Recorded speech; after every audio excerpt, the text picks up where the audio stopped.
everyone. Pull up a chair and get comfy. Oh, girl, have we got stories to tell you all. The Never Alone podcast is about to begin, and you don't want to miss a minute.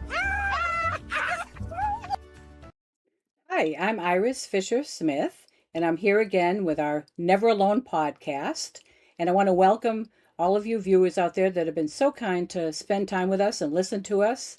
And I want to introduce you to my friend Ann Averil again. She's back with us to have a conversation this evening about continuing to talk about kind of coming to age.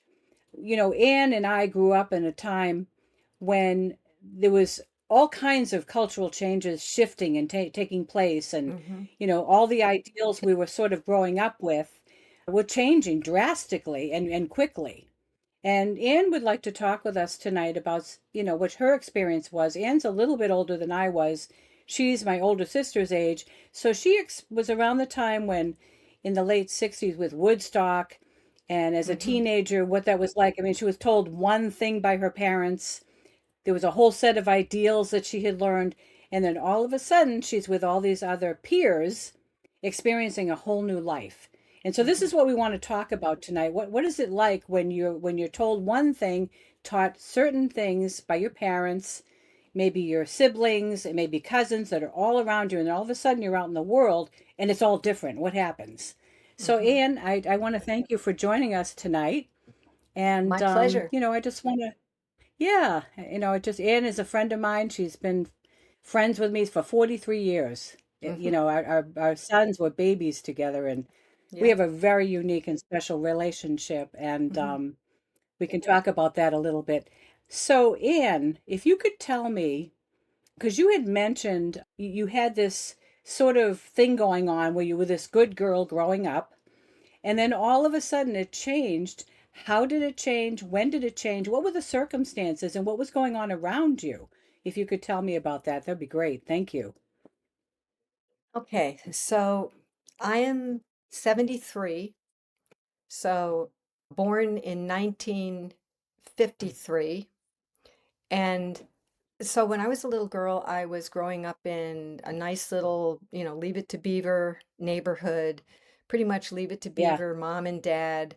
They were my adoptive parents, but they were great. And so, do you remember when you were a kid that little rhyme that kids used to say on the playground when they thought you liked a boy or something?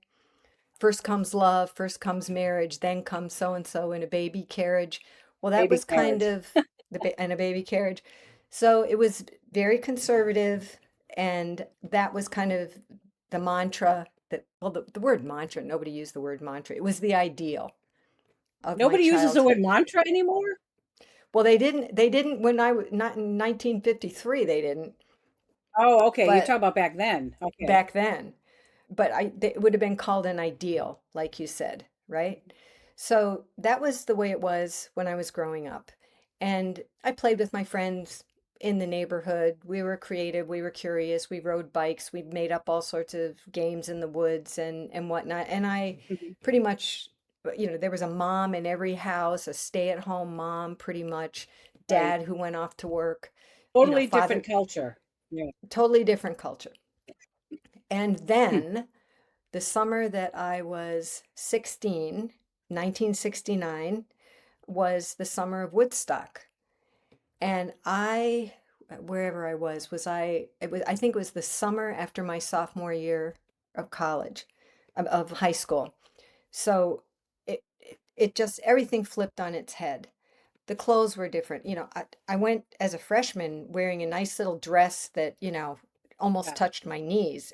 And after Woodstock, I was wearing carpenter pants and people were getting stoned in the middle of the school. You know, the Total one shift. black, Total shift. total Yeah. shift, and I was the mantra, and by then that word mantra was introduced into the vocabulary. It was more Yeah. things like make love, not war. Don't trust anybody over 30. Question authority. And so all this stuff was happening at about the same time that it's normal to be disengaging from your parents and finding what you think is right and the way you want to live your life and becoming an independent person. And so that was a huge shift and also a big source of confusion and a big source Right. of conflict between the Can I generations. I say mean, something that's there? when, mhm. Anne, do you remember the song? It was called Ball of Confusion, I think it was, and it was by maybe Sly and the Family Stones, that group. Do you remember that I group remember from the 19? I remember Sly and the Yeah. Family Stones. Yeah. Well, they were singing this song called Ball of Confusion, and that's all I could think of when you said that. And it was true. There was Yeah. a whole ball of confusion going on in society. It was incredible, you know? Mm-hmm. And people were Yep. trying to find themselves. Teenagers were not only trying to find themselves, but it was also a very rebellious time, Oh yeah. because they were not listening yeah, they weren't listening to their parents. They didn't want to listen Mm-mm. to anyone. I mean, they totally were like, Look, we've had it. We're just going to do whatever. We don't care what the consequences are. We're going to do drugs. We're going to, do this, do that." And you know something? What year did you graduate, Anne? 71. My sister graduated the 1971. same year that you did. Yeah, she Mm-hmm. graduated the same year. And Mm-hmm. she got caught up in that hippie movement with her friends. And what was very sad is my parents lost control of her. She got in with the wrong crowd and ended up doing a lot of, drugs and, getting connected to the wrong people. And she ended up in relationships that were not, you know, she could have done better and not and avoided probably a lot of consequences by making Mm-hmm. right decisions. And so that was Mm-hmm. 1971. And you talk about the Woodstock and all that. So what happened to you? What changed for you? What direction did you end up going? Was it like my sister? Was it similar? Was it better, worse? How did you do it? How did I do it? It's more like I was going to say what happened to me, but we all make Yes. No, choices. It was that's it was fine. the, it was things that I chose. But that I at that age you are trying to find yourself. You're trying to find Yes. out where you belong, what you're worth, what you're good at, what you might like to quote unquote be when you grow up. You're thinking about careers. Mhm. And so I think it's normal to be experimenting and Yes.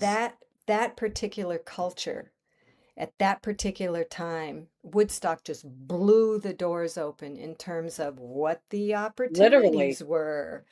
And so, I had the opportunity to get drunk. I had the opportunity to get high. I had the opportunity to use psychedelic drugs. I had the opportunity to sleep with my boyfriend, and everybody was doing it.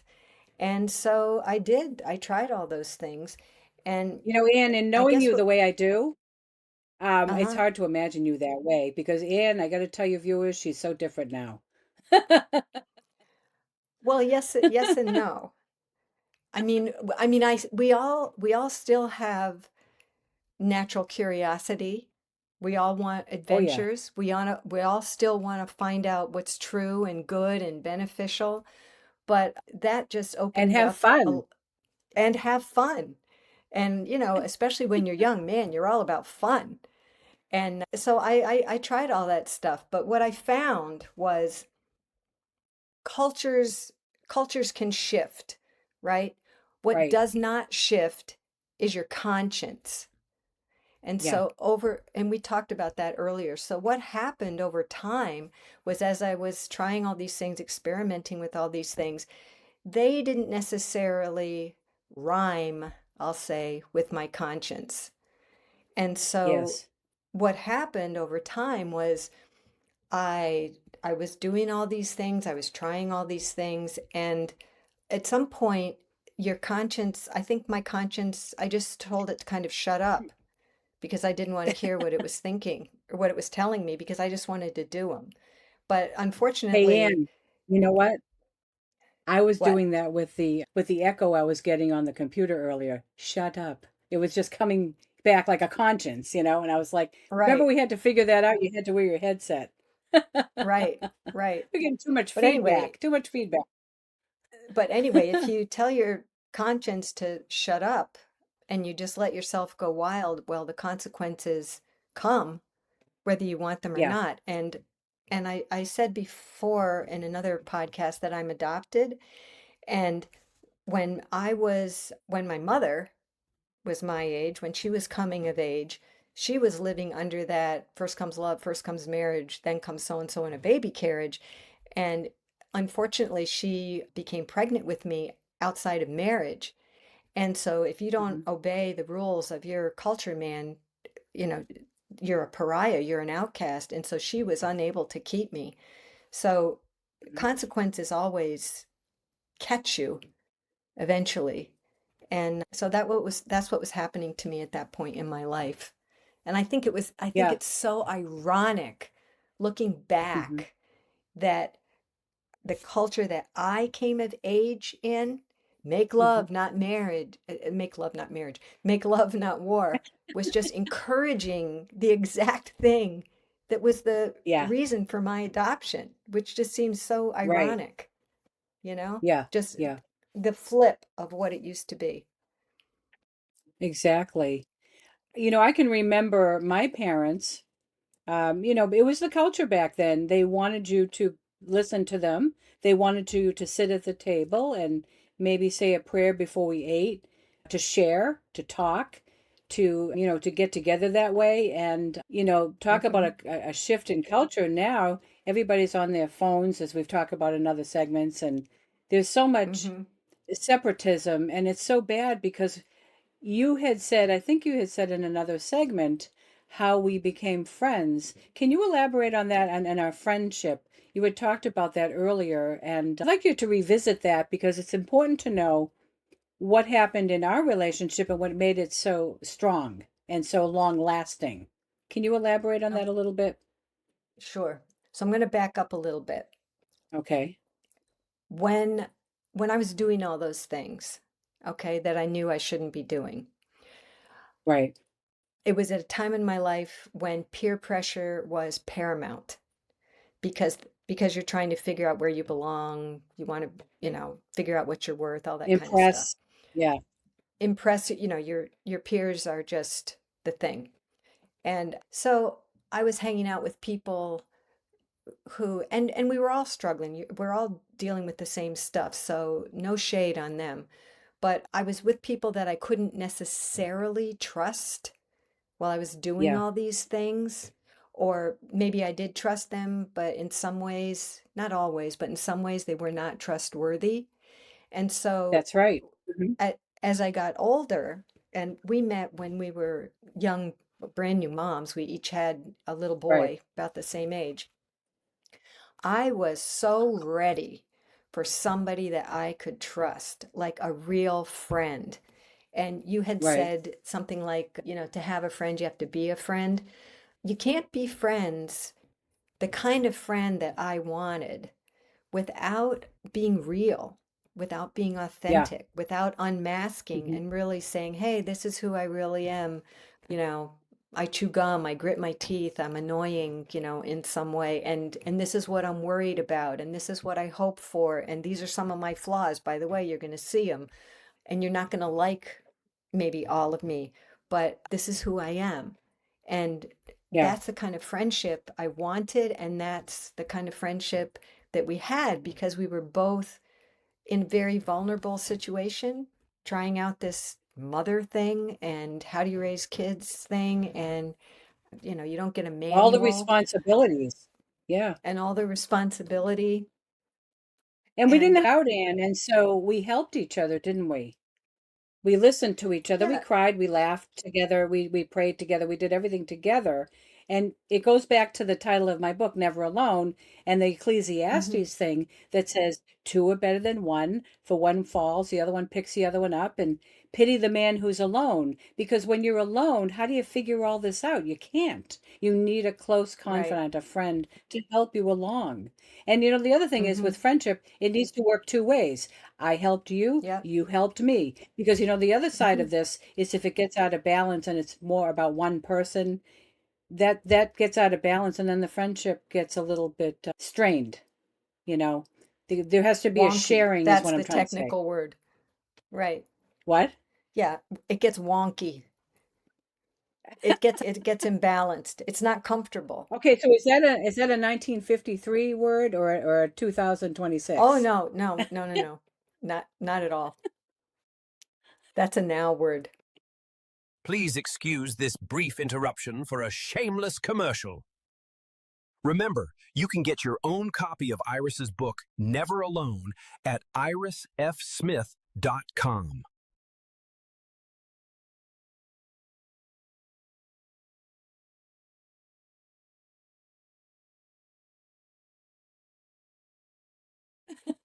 Okay. But anyway, the baby boomer, I can't talk tonight, so the first day with my new mouth. The baby boomer generation that we were raised in, everything had changed so quickly and so dramatically. And some people did really well and adjusted through those changes and found themselves. Others not so much. I know relatives of mine, cousins, whatever, that got caught up in it and they ended up dying young of drug overdoses. They just never came out of it. Hmm. So for me, I didn't go that route because I had grounding. I had a mother and father who taught me there are consequences. There are good consequences for what you do, and there are bad consequences. The choice is yours. You have to really look at things. And one of the things that helped me growing up was when I would watch other people do things and I would watch the bad consequences that would take place in their life. And I was like, I'm not doing that. I don't want that to happen to me. I had, friends that, ended up pregnant very young, they didn't even have the person supporting them. They had to, do it on their own, or they had to give the baby up. I mean, there's a lot of things. And then I had one friend, and it broke my heart. She didn't have a lot of guidance in her home. She had good parents, but they weren't around very much. She ended up on a lot of drugs. Very confused. She ended up in a mental health facility, and I believe she died at the age of 25. And Oh she my was a really word. close friend That's to me. Yeah, young. she was a close. Really Yeah. young. And so that's consequences. And I said to myself when that happened to her, I can't take drugs. I can't be drinking like that because look what happens. Your life falls apart. And my mother used to say to me, look, you can either have everything or you can have nothing. You have to make right choices. And so that was drilled into my head. So I'll ask you again, how in the world, with all this stuff that was happening to our baby boomer generation, with things happening so quickly, when did you make the choice to stop doing the wild behavior? Because you were a good girl, and then you told me, like a wild person. What made you change? I would say ultimately consequences.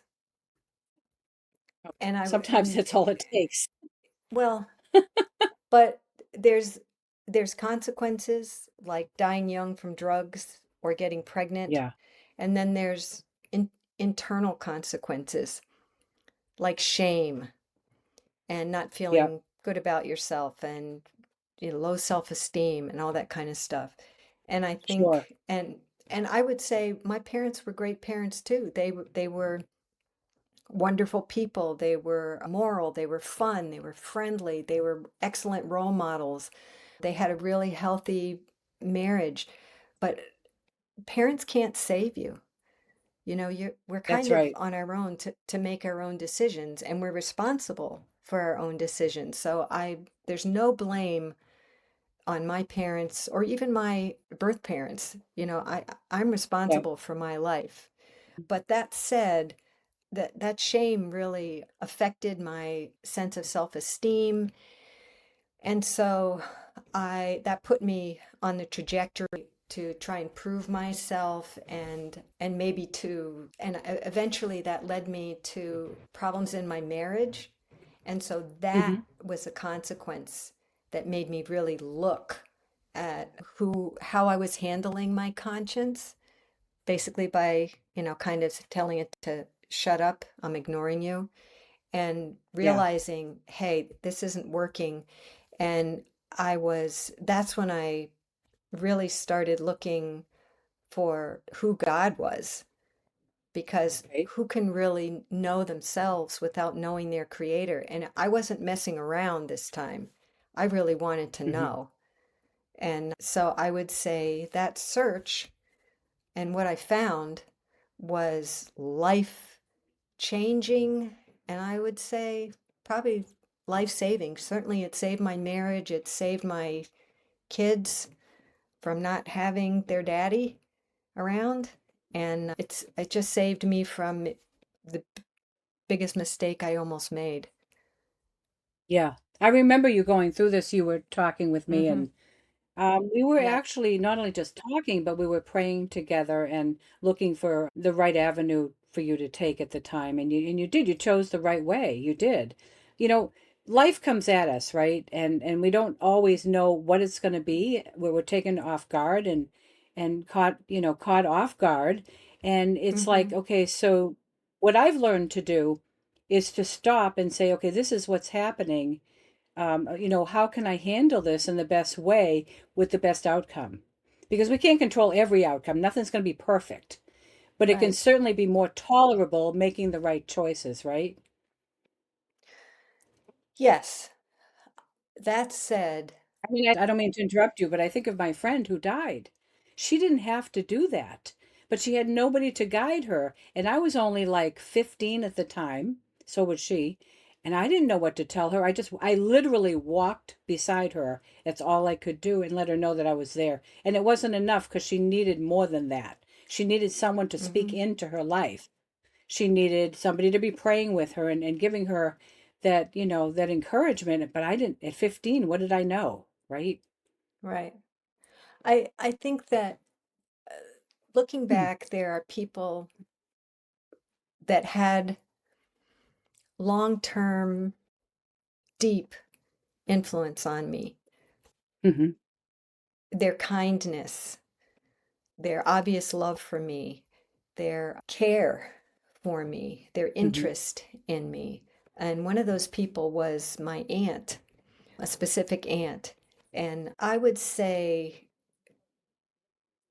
if you're in a situation like this where you feel like, you know, you're living with shame, either interior or exterior consequences, and you're trying to figure out, or if you're just feeling confused in that ball of confusion you're talking about, look at the people, pick the people, and reach out to the people, or remember the people that you respect, the Right. people that you would trust with your life because you trust their character, and and and what they you trust that what they say is true, Hmm. is fleshed out in what they do, Right. and that what they do rhymes with your conscience, not Hmm. necessarily your intellect, because there's a lot of stuff that seems to make sense that doesn't really.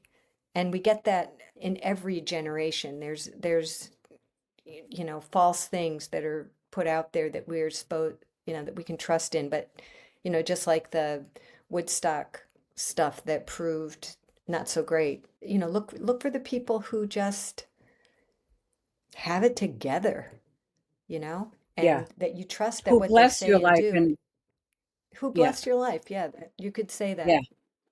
And who yeah. are, yeah, And who and are a and and, blessing and to other encourage you. people. They encourage you along rather than, you know, tear you down. I mean, there were some relationships I've had in my life where I had to let them go because I felt, I hate to use the term sucked dry, but they were bringing me down. I was not going in a good direction. I was feeling unhappy, Hmm. and just not fulfilled. I felt like it was going in Hmm. the wrong direction. And so, I think in relationships, we instinctively know, I give it time, and you have to give it time in a relationship, because you really don't know, because somebody could be having a bad day. None of us know everything. I'm talking about someone who consistently, you see a pattern where they're drawing you away from your own convictions. Perhaps you don't feel maybe as safe as you would like to. You can't open up to them. There's no loyalty. I mean, there's a lot of signs that tell you that maybe this is not the right relationship. And so, but I have been really blessed to have had people in my life like yourself, where I can talk to you and you can say to me, you know what, it's okay, or maybe you once said to me when I was going in a wrong direction, I'll never forget this, Ann. You said to me, and you said What it I in such a say. kind, loving, you said it in such a kind, loving way, and it resonated with me, and I knew you cared. You said to me, oh, that doesn't sound like you. And I said, well, and we talked about it, and you said, okay, well, you're just having a hard time. You were affirming me. And it Hmm. really helped. Somebody else might have said, "You idiot." You know, you didn't do that. You were a good I, friend. I have no idea what you're referring to. I'm glad it was useful. It was like, But like 40 years ago, and I don't remember the circumstances, but I yeah. remember what you said and how you said it to me. Yeah. Hmm. Yeah. I was going through a rough Yeah. time, and I think I felt like giving up at the time. And you knew that I was stronger than that. You knew I had more faith. And you said to me, that doesn't sound like you. Come on. It'll be okay. Let's look at this a little bit differently. It was during a very, very hard time in my life. I think it was Hmm. when our boys were maybe 2 or 3, something like that. In fact, now I remember, it was when my son had that broken leg and he was in the hospital for a month. I was just shattered by that, because he was a 2-year-old little guy. It was an accident that took place with the babysitter. I've mentioned this in other segments. And I had to watch my 2-year-old, be in traction for a whole month, and then in a body cast for another month. And I was exhausted, and I didn't feel well myself. I wasn't sleeping. I was really having such a tough time. And I remember you saying that to me, it's okay. Let's do this together. And it meant the world to me. And there have been other times when we've talked and you have said the same thing. Boy, that doesn't sound like you. And it redirected me. I Well, was like, that she's right, it's not me. I think there's something, I don't remember saying those things, but I think there's something about friendship, a trustworthy friendship, where you can say what you're really feeling Hmm. and not be judged, where you can Right. show your You feel failures, safe. your You have to feel safe, weaknesses, right? where you feel Yeah. safe and you can be real. And there's something about even just talking to somebody else and getting your Yeah. thoughts organized enough to get out your mouth in a sentence that helps And you gaining organize perspective, right? and gaining perspective. But in order to figure stuff out, sometimes we have to have conversations, deep conversations with friends where we just express, express, express. And even if all Yeah. the other person does is say, that doesn't sound like you, or, really, you know, the fact that this friend has allowed you space to Yeah. express it is useful all by itself, Without because you feel judgment. safe without judgment, because you feel safe. And you know that the Yeah. person's still going to care about you no matter what comes out of your Yep. mouth.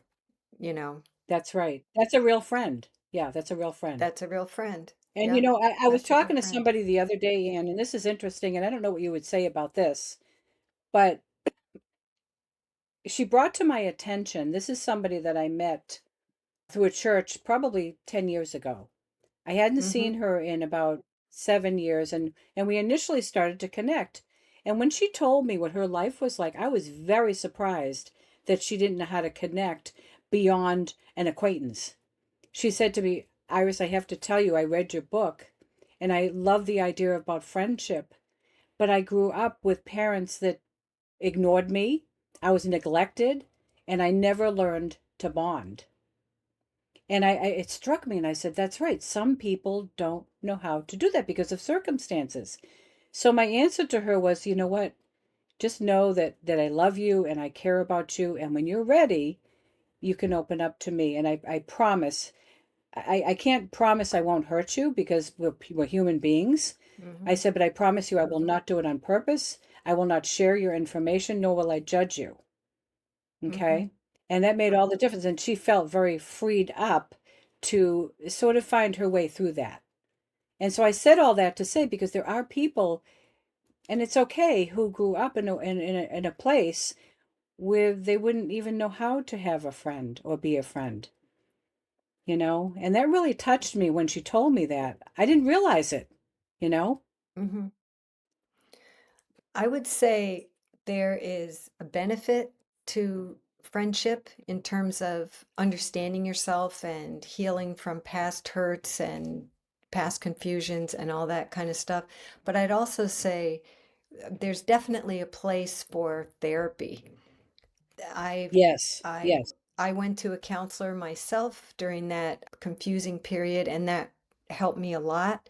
Since then, I've had friends that have gone to therapists and yes, find a good one, and they have then talked to me about stuff that has come up from their therapy. yeah, But that is, we're having a private conversation. I do not act as a therapist. My role is as a friend, but there are some that's things right. It's that like your friend, if she feels like she can't bond, well, I would say, go to your well, she nearest, is not your seeing it. She nearest, is seeing a therapist. see your She best is. therapist, Yeah, because there's a place for yeah. that. There's definitely a place for that. And then friendship supports her, as she figures stuff out, and she can She talk said through that. stuff she's She said, discovering. right. She said that she is seeing a therapist and she's trying to find her way through it. But she also Mhm. said that she needs to have a friend to be able to sort of practice with, you know? And Sure. so And that's what, I told her I'm there, you know? So yeah, the therapy is very, very important. We go through things that we hmm just can't figure out. And a friendship can't do that. A friendship is kind of come alongside of. A therapist helps right. you to heal, right? I think a therapist helps you untangle things that you may have thought before, either about the world or yourself or other important people in your family, that may or may not be true. You may be Yeah. living under some illusions, some ideas that have been planted by others that were hurtful, Mhm. that aren't true. And a therapist is a skilled professional that can help you unspool your past and untangle the threads that have never made sense to you, and just give you clarity on whatever is really messing with your head, or messing, That's right. and also messing with your your inner thoughts, and also your feelings, your In your emotions. heart. Yeah. Yeah. So in closing, I just wanted to say this, Anne, in line of what we're talking about. When I wrote my book, I originally, entitled Never Alone, I wrote it with the Hmm. idea that I wanted it just to be for my family to teach them life lessons. Hmm. And it was my love letter to the next generation. It became that next to say, okay, Hmm. well, this is what worked for me. So when I describe friendship in this book, you have to kind of, what I say to people is, I say, look, this is who I am. This is what I believe. Let me show you why I believe this way. But you have to take it for yourself, make up your own mind, and find your own way. All I can do through this story, through this podcast, is say, look, this is what I experienced. Maybe it helps you, maybe it doesn't. Maybe you might find some encouragement. And, as in closing here, like I would say, like I say in a lot of my segments, if you gained anything from our conversation, and our realism. I mean, we're just being our authentic selves. I bring my Hmm. closest friends on that know me the best, and we can have Hmm. conversations that might encourage someone else. Not Hmm. everything works for everybody. That's true. You said that. Sometimes somebody might need a counselor. Sometimes somebody just needs a good friend. Sometimes, I mean, as I've said so many times, life comes at us, good or bad. But as It long as we're does. not alone, whether that's spiritual or whether it's, in people around us, community is helpful. As long Mhm. as we're not alone, I feel like we can do most things and get through circumstances because I've been in places and so have you where you feel like, wait, I just can't do this. This is too much. And then a friend will Mhm. call or I'll pray. And all of a sudden Mhm. the atmosphere changes just because Mhm. somebody said it's okay, you know? So that's There's a our fa- segment. But there's a we go famous ahead. quote. There's a famous quote from C.S. Lewis that says, "We Yeah. read to know we are not alone." And that's why I wrote my memoir, Unmoored, Yeah. to tell my story, so people will know that they're not alone, And I And we think learn, we learn from other I was people's just going to say, stories. that's right. Exactly. Mm-hmm. I learned from you, you learned from me, and Mm-hmm. something that makes all the difference. It does. So anyway, I just wanted to say I want to thank our viewers for joining us tonight. And thank you so much for having a conversation with me on behalf of other people. And, we'll do this again. But anyway, if you've gained as viewers or listeners from something that we've talked about tonight, if you've gained anything, and we hope you have, please like, share, and comment, and let us know how you're feeling. And know that you're not alone. We care.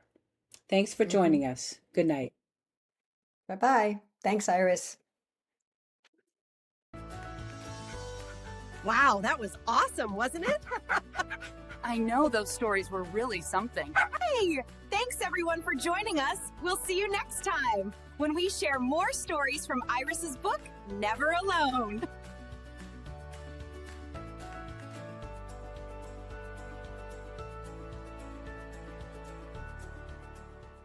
Order your copy of Never Alone at irisfsmith.com today.